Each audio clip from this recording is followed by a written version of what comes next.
मंच पर अंधेरा है। सिर्फ एक स्पॉटलाइट बीच में जलती है।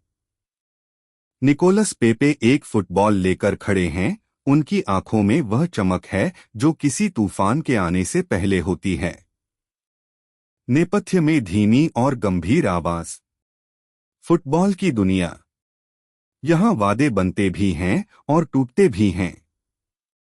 और जब बात हो 72 मिलियन पाउंड के उस बोझ की जिसे दुनिया ट्रांसफर फी कहती है, तो इंसान के कंधे झुकने लगते हैं।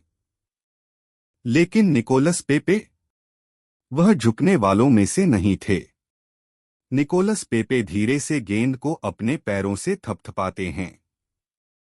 आवाज गूंजती है। निकोलस पेपे।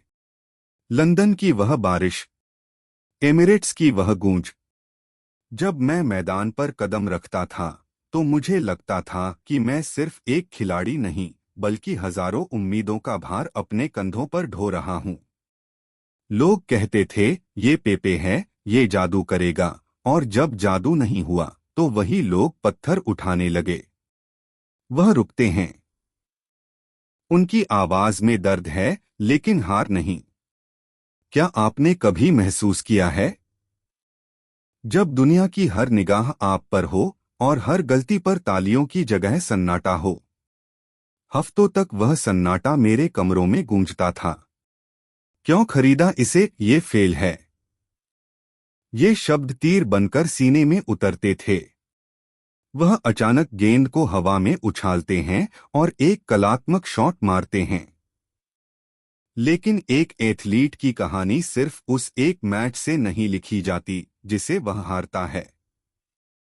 वह लिखी जाती है उस रात से जब वह अंधेरे में भी पसीना बहाता है।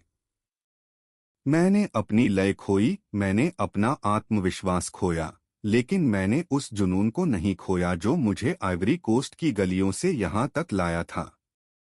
वह मंच के आगे आते हैं, कैमरा उनके चेहरे के करीब आता है। लोग कहेंगे कि मैं एक महंगा सौदा था। मैं कहता हूं, मैं एक सबक था। मैं उस दबाव की भट्टी में तपा हूं जहां सोना या तो चमकता है या राख हो जाता है। मेरी कहानी अभी खत्म नहीं हुई है।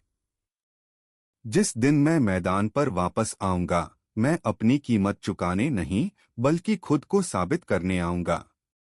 वह गेंद को अपने हाथों में पकड़ते हैं और मुस्कुराते हैं।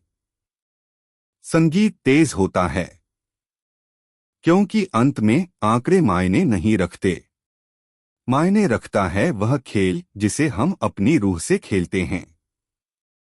निकोलस पेपे अभी बाकी है।